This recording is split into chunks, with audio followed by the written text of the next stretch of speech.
বধ্যভূমি ওম বিশ্বের গান লিখেছেন কবি এই চোদবিরিতা।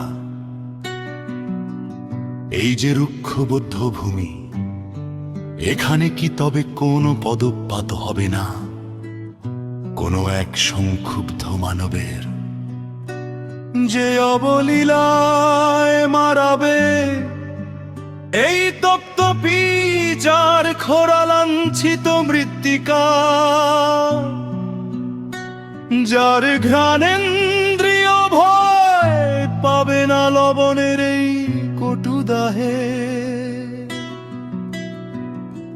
সেই স্ফীতবিন্দু যা নিংড়ানো হয়েছে রোদে পোড়া পিঠের মানচিত্র বেয়ে,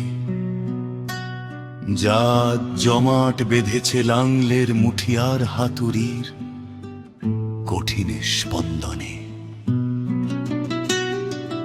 এখানে কি জন্মাবে না কোনো শাশ্বত প্রাণ ফ্যাক্টরির ধূসর কুণ্ডলিয়া, পঙ্কিল নর্দমায় যার রুচি নেই, কেউ কি আসবে যে বুঝবে এই বিদীর্ণ মাটির অতলে সুপ্ত বীজে সেই আদিম এবং আত্যন্তিক হাহাকার।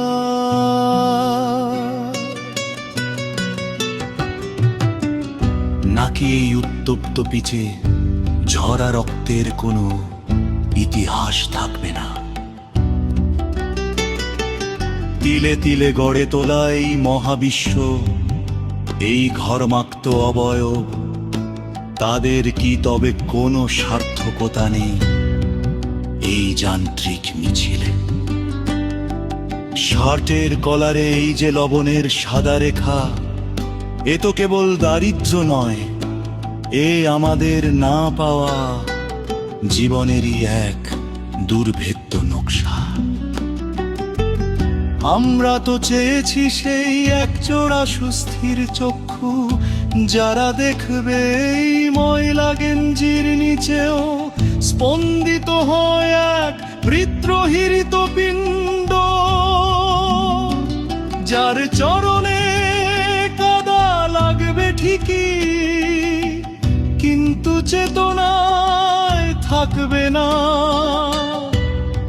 কোনো মালিন্য।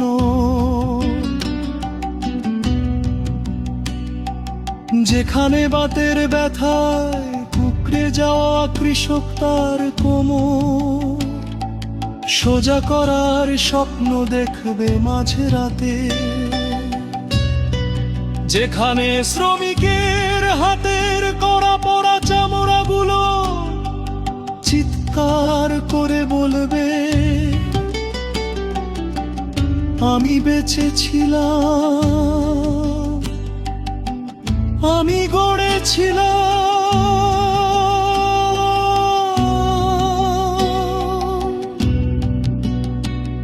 হে ঈশ্বর, আমাদের অশ্রু হয়তো তুচ্ছ, কিন্তু আমাদের ঘাম তো এই ইতিহাসেরই গাঢ় রক্ত। তবে কি সত্যি কেউ আসবে না এই রিক্ততার শেষ প্রহরে?